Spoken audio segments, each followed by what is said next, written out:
This episode sponsored by Forkful. Most meal delivery services promise healthy food, but look closer and you'll often find cheap industrial seed oils hiding in the ingredients. Forkful does things differently. Forkful delivers chef-prepared meals made with premium ingredients you'd expect at a great restaurant, from center-cut filet mignon to wild-caught lobster mac and cheese. And every meal is 100% seed oil free. Instead of canola or soybean oil, Forkful chefs cook with extra virgin olive oil, avocado oil, and grass-fed butter, because better fats make better food. Meals arrive fresh, never frozen, with clear nutrition and ingredient transparency, so you always know exactly what you're eating.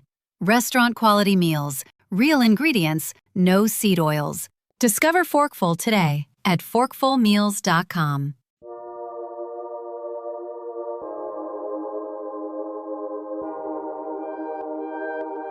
Annabelle Calmer is the founder of Tea Rebellion and a trustee of RegenTea, a UK-based foundation advancing regenerative agriculture in the tea industry. She works with origin partners across Africa and Asia and is leading a multi-country pilot focused on farm-level data and soil health. Thank you so much, Annabelle, for joining us on the Tea Biz podcast. It's Earth Day, something I personally celebrate since the very first Earth Day, which I took part in so many years ago. It's a delight to see you. Yeah, thank you. Thank you. It's a pleasure to be here, and it's a pleasure to be back, and especially today, given that it's Earth Day. This everything we can do to get attention to what we're working on this particular day, which should be every day, frankly. Annabelle, the tea industry has invested heavily in sustainability certification. What prompted you to move beyond that system and build RegenTea?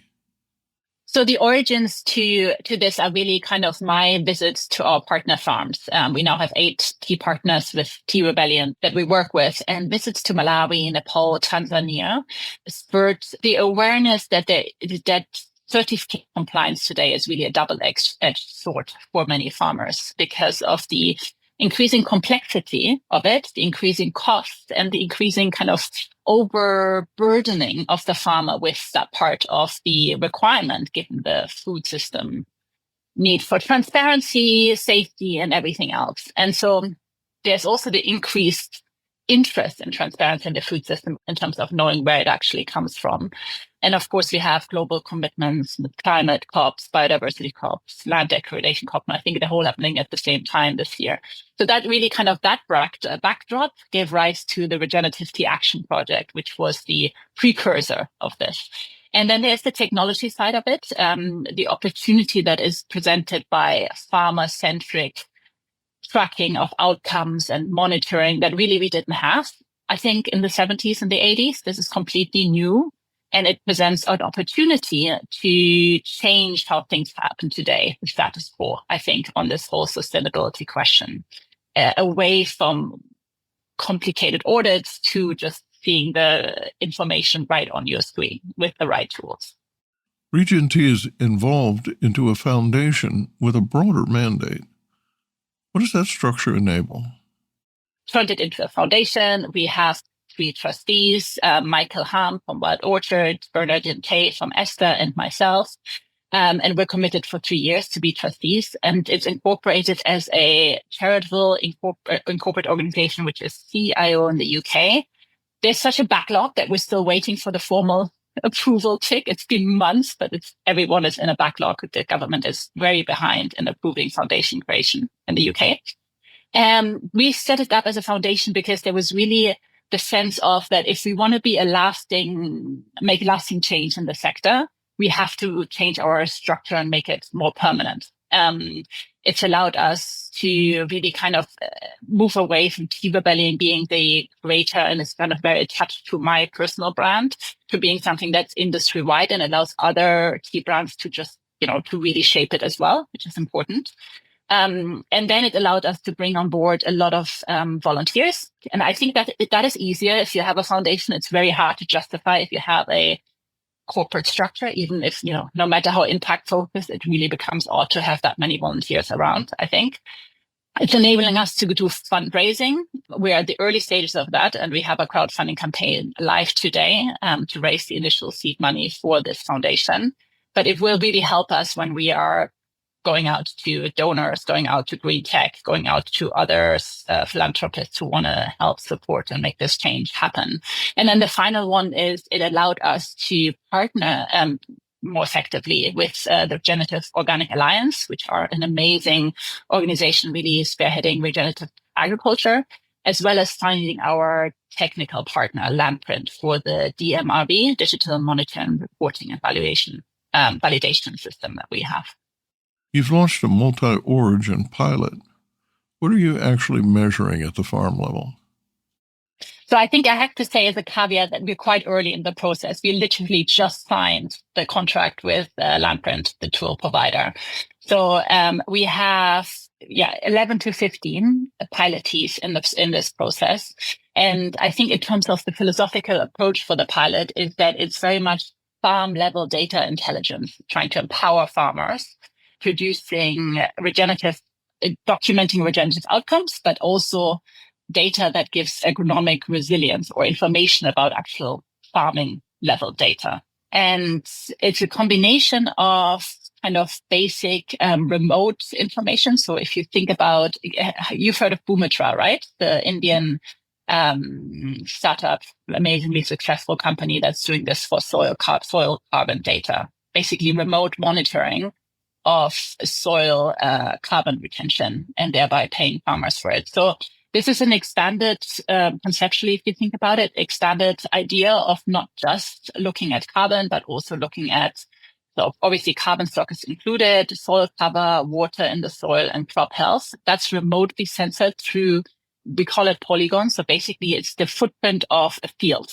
Yeah, so the geo dimensions, geo coordinates of a field that gets uploaded into the data system. And then the farmer has the option to enhance that with ground truth or ground data to make sure that that information actually is leveled up, more intelligent, has some ground truth in it. And that's something that will enrich that remote data in the same kind of spectrum: soil, carbon, water, biodiversity, resilience, and then also agricultural practices. So one area that is where we need to be quite focused is we need to focus the pilot in the first year on a couple of practices so that we can then walk away and say, look, what did we actually learn from these practices? Because of course, there's a lot going on, and it's important that we focus what we ask the farmers to change onto something that we can then actually say something about. So at the moment, it looks like everyone is very interested in looking at alternative fertilizers. So whether it's composting, whether it's liquid fertilizer, whether it's charcoal, biochar, or whether it's nitrogen fixing plants that are intercrop or anything like that. So basically, the idea of sustaining and enhancing yields with alternative ways beyond chemical fertilizers, of course, is an area that most of the farms have said that they're interested in. So we're thinking of focusing the practices change or the practice discussion on that in the first year. But generally, in terms of like the data that we want to show, we're focusing on what practice change has a measurable ROI on the farm. That's what we want to get at the end. And what yield drop is can be expected for how long, and when will that kind of be offset by resilience in the system and better soil health. How do you demonstrate that regenerative practices deliver real economic value? I think it's important to help people understand that this is not a fluffy sustainability initiative, right? This is an initiative that is looking at addressing also risk factors in farming, building resilience, and increasing agronomic benefit to the grower. So it's and economic benefit. So this is not about, something that you can a carbon neutral badge that goes on your website. It's not that level of depth. It really is something completely different. When we asked the farmers about what they're most interested in getting out of it, they said agronomic benefits, right? So higher yields, and saving costs and sustainable kind of, I'm using the S word again, but what I mean is the better production at a lower cost, basically. Yeah. And so the way that we want to visualize that and show that is by working, and I think this is why we've chosen a partner that is quite in tune with the TNFD process and the risk and land degradation as to like the nature risks that's out there, and the land degradation as one that people are increasingly aware of, and that also being soil degradation, because of course the farmer's main asset is the soil. So I think that is a shift in perspective, and an important one. You know, if we can help farmers, if we can help document the return on investment for the farmer from doing regenerative practices by increasing the asset value of their soil, of their forests, and the market price for their tea, then this will have been a fantastic initiative. What does success look like if this works at scale? We want to build the evidence base, develop funding mechanism, and build a knowledge network, right, around RegenTea. So those are the three kind of, let's say, three pillars of it. And that requires us working with a lot of other parties in order to make that happen. So if you think about being able to develop something like a digital regen passport that shows the information of each farm in terms of carbon, moisture, biodiversity, the practices, kind of really embody that, and the farmer owning that and sharing that with their buyers or their partners or the certifiers, those people that they trust and they want to work with. If that is the first level of kind of information sharing and transformation at the farm level, then we want to, in 10 years or 5 years time already, be at the position where we can put a revenue generation kind of pillar on top of that, which would give a farm a benefits for having created these, let's say, these asset value or these impact, these outcomes through a market. Yeah. And we call them impact units. So somehow creating, getting paid for having created impact units on the farm. And then thirdly, there is the whole kind of pathway of getting certified and also the market kicking in for actually being able to pay higher prices for an amazingly regeneratively organic grown tea. Right? That will take some time, and we are all aware that in the transition period, the market isn't quite ready to yet fully pay for this and compensate, and that the farmers need to be supported for a number of years in that transition.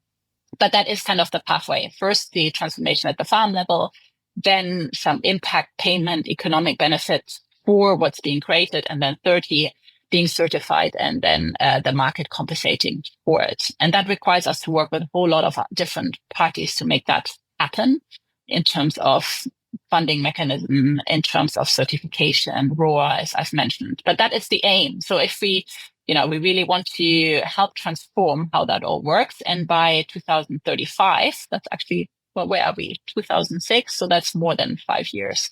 By 2035, we want to have 10,000 hectares that have transitioned under this verified regenerative process that we are working on, basically, with partners. So how can producers and buyers get involved?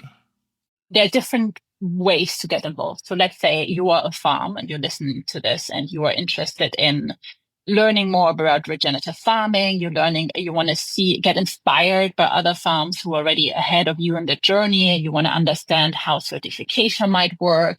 You want to understand what the costs might be to be involved, or just broaden your horizon on this. So I invite you to join RegenTea in that case. It is a free membership for the first year at least. We're building that site. If it's not live yet, when you look, then it would be under Tea Rebellion Learn. There's a tab for people to join there. It should be a pop-up window.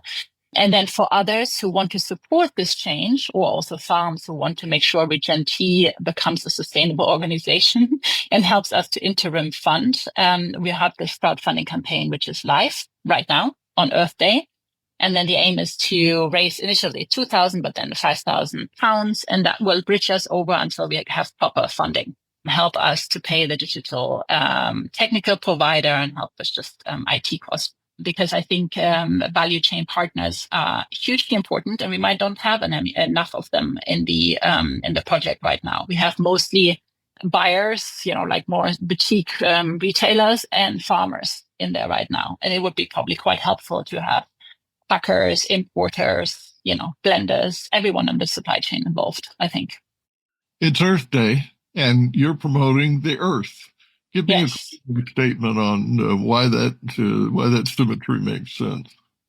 If you're in doubt what Earth means to us, just go for a walk in the green. Just get out there, listen to birds, see the green for 10, 15 minutes. Get off your phone, and you'll already see what it does for you. I mean, the impact is immediate in terms of our well-being and our resilience as humans. and that's the evidence everyone needs. You just get out there, you see how important it is, because we don't want to be so abstract. I think we get huge pleasure and nourishment and enrichment from Earth or natural assets every single day, and we need to remind ourselves that is what's at stake. Annabelle Calmer on RegenTea, an effort to move beyond compliance and towards measurable outcomes at origin.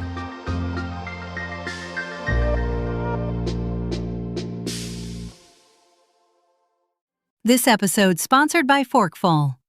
Most meal delivery services promise healthy food, but look closer, and you'll often find cheap industrial seed oils hiding in the ingredients. Forkful does things differently.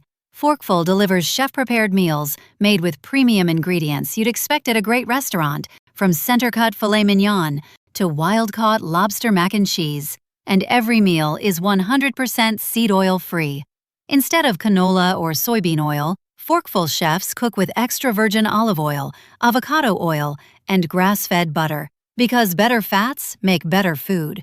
Meals arrive fresh, never frozen, with clear nutrition and ingredient transparency, so you always know exactly what you're eating. Restaurant-quality meals, real ingredients, no seed oils. Discover Forkful today at forkfulmeals.com. Produced by Audavita Studios. Connect your voice to the world.